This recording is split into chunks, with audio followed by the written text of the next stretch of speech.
Kejadian pasal 21. Ishak lahir. Tuhan memperhatikan Sarah seperti yang difirmankannya, dan Tuhan melakukan kepada Sarah seperti yang dijanjikannya. Maka mengandunglah Sarah, lalu ia melahirkan seorang anak laki-laki bagi Abraham dalam masa tuanya, pada waktu yang telah ditetapkan sesuai dengan firman Allah kepadanya. Abraham menamai anaknya yang baru lahir itu Ishak, yang dilahirkan Sarah baginya. Kemudian Abraham menyunat Ishak anaknya itu ketika berumur 8 hari seperti yang diperintahkan Allah kepadanya. Adapun Abraham berumur 100 tahun ketika Ishak anaknya lahir baginya. Berkatalah Sarah, Allah telah membuat aku tertawa, setiap orang yang mendengarnya akan tertawa karena aku. Lagi katanya, siapakah tadinya yang dapat mengatakan kepada Abraham, Sarah menyusui anak? Namun aku telah melahirkan seorang anak laki-laki baginya pada masa tuanya. Abraham mengusir Hagar dan Ismail. Bertambah besarlah anak itu dan ia disapi. Lalu Abraham mengadakan perjamuan besar pada hari Ishak disapi itu. Pada waktu itu Sarah melihat bahwa anak yang dilahirkan Hagar perempuan Mesir itu bagi Abraham sedang main dengan Ishak anaknya sendiri. Berkatalah Sarah kepada Abraham, usirlah hamba perempuan itu beserta anaknya, sebab anak hamba ini tidak akan menjadi ahli waris bersama-sama dengan anakku Ishak.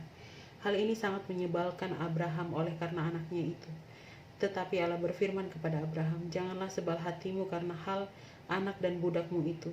Dalam segala yang dikatakan Sarah kepadamu haruslah engkau mendengarkannya, sebab yang akan disebut keturunanmu ialah yang berasal dari Ishak.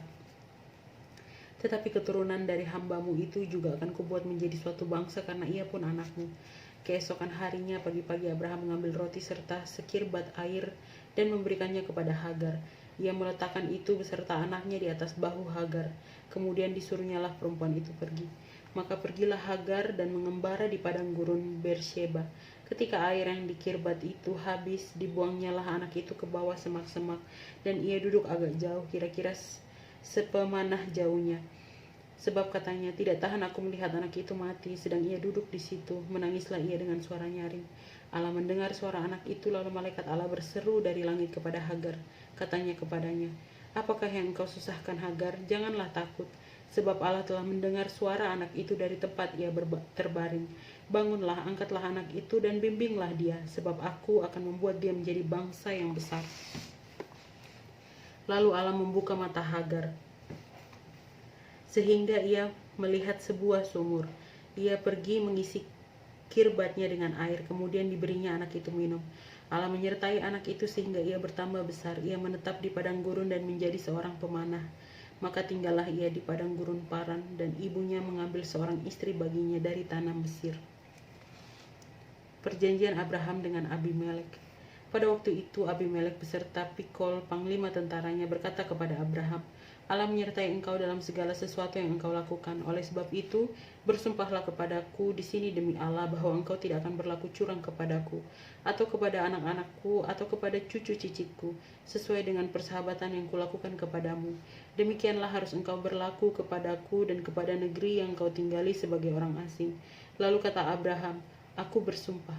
Tetapi Abraham menyesali Abimelek tentang sebuah sumur yang telah dirampas oleh hamba-hamba Abimelek. Jawab Abimelek, aku tidak tahu siapa yang melakukan hal itu. Lagi tidak kau beritahukan kepadaku, dan sampai hari ini belum pula aku dengar. Lalu Abraham mengambil domba dan lembu dan memberikan semuanya itu kepada Abimelek. Kemudian kedua orang itu mengadakan perjanjian. Tetapi Abraham memisahkan 7 anak domba betina dari domba-domba itu. Lalu kata Abimelek kepada Abraham, untuk apakah ke-7 anak domba yang kau pisahkan ini?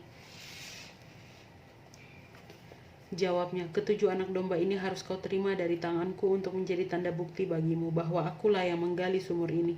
Sebab itu orang menyebutkan tempat itu Beersheba, karena kedua orang itu telah bersumpah di sana. Setelah mereka mengadakan perjanjian di Beersheba, pulanglah Abimelek beserta Pikol, panglima tentaranya, ke negeri orang Filistin.